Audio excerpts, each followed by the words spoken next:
This review will be on the Umarex Smith & Wesson M&P R8. It's a double action CO2 powered 177 caliber BB pistol. It's actually double action and single action. The double action pull breaks at 10 pounds, 9 ounces.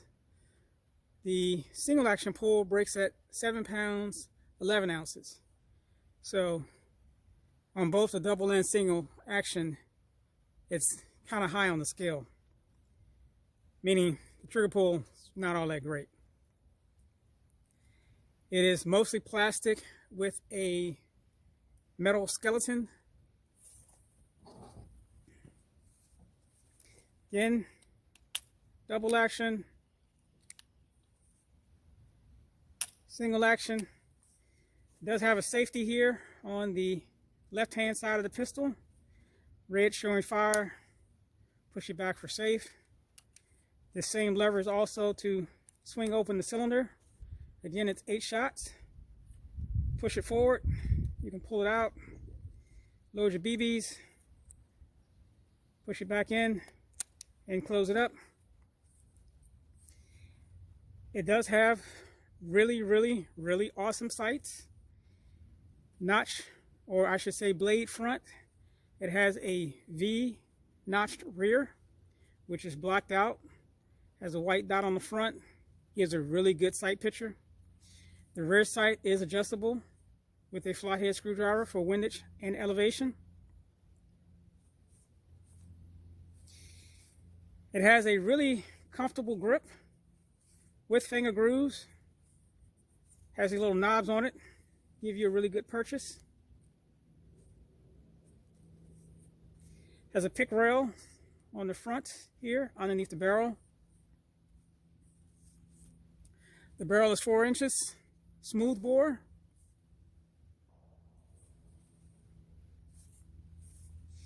To load the CO2 cartridge, there's a little button here you press. The back of the grip flips up, spring loaded. Insert your CO2 cartridge, your piercing screw, close it back up, and you're ready to fire. It's a pretty awesome looking revolver. You know, it has that combat look. Has a fairly good weight and feel to it. Actually, the feel is great. The weight has somewhat of a weight to it. I didn't measure it.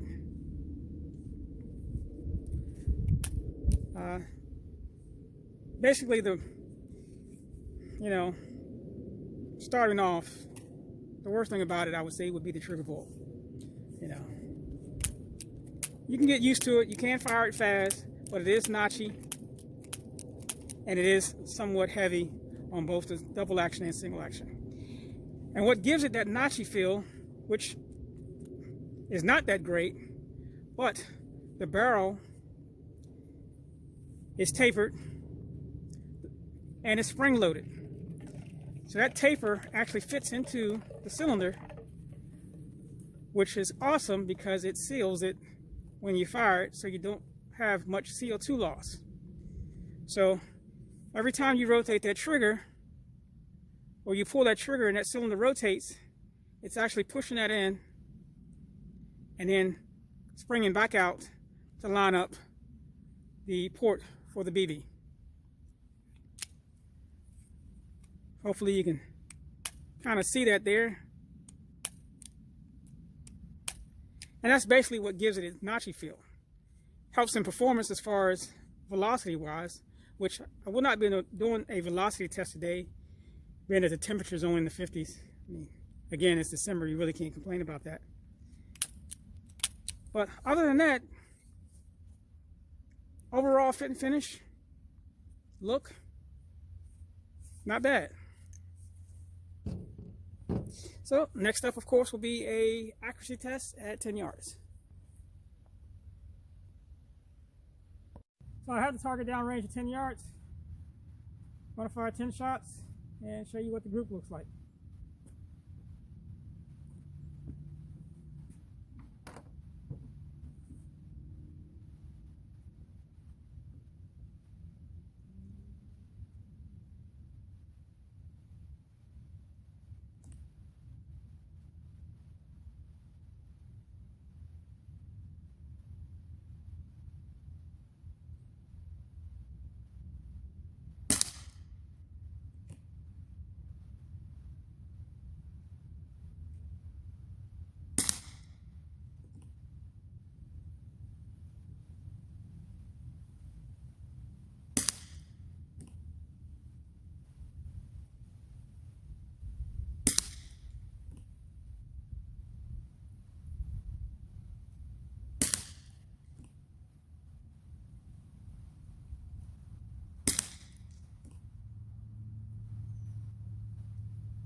All right, so that should be all 10 shots. 1, 2, 3, 4, 5, 6, 7, 8, 9, 10.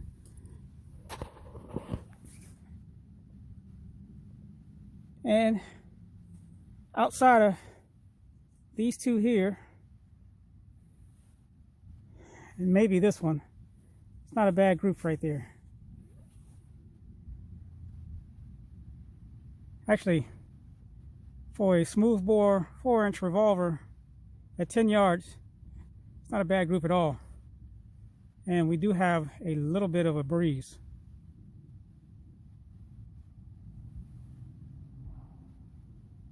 From the cones to the target, 12 yards. I'm going to see if I can take down the 6 cans and put some good hits on both the targets.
I'm not a revolver shooter.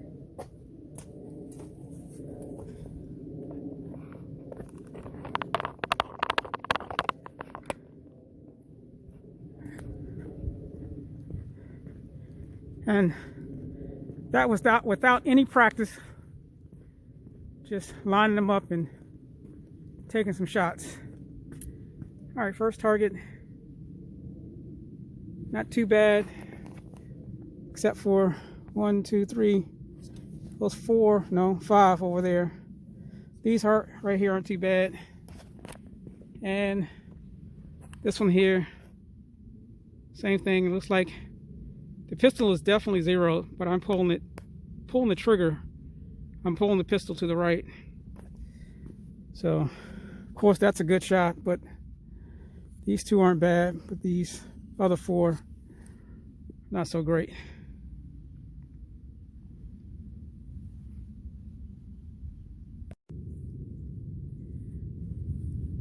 For my final thoughts on the Umarex Smith & Wesson M&P R8 BB revolver,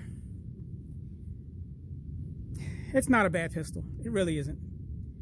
The accuracy is actually really good, especially if you can overcome the trigger. And the trigger, although being 10 pounds in double action and 7 pounds in single action, you know, you can actually get used to it. The kind of thing that throws you off as far as accuracy goes, shooting at double action, is that notchiness which comes from the barrel indexing with the cylinder. So, you know, it's like a double-edged sword. It gives you the velocity and power, but it makes the trigger pull kind of notchy, as you can tell. Right there. But again, you shoot it enough, you can overcome it.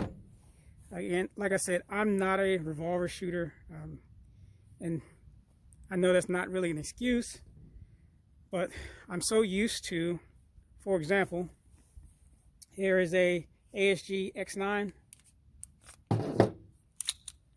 which is clear. So with a revolver, you're shooting it fast, you're not shooting it, you won't be shooting it like this, cocking a hammer, you actually just be pulling the trigger. So what's happening is, by it being notchy, me pulling the trigger as fast as I can, I'm actually pulling it to the right. Also, what I'm used to is, when I'm shooting a double action pistol, you can see how this one is completely smooth, but I'm actually used to shooting from the reset. Where with a double action pistol, you know, you can't do that. So that's my excuse, although it's not an excuse. But again, it's if you're really into revolvers, I would highly recommend getting one. It's not a bad BB revolver at all. Again, like I said, the accuracy is actually really good for a smoothbore pistol, even at distance. Again, you have to contend with the trigger pull. You do have excellent sights on it, and you do have a really nice grip. And, you know, as old as this pistol is, I haven't had any issues out of it. Other than that, that's the end of the video.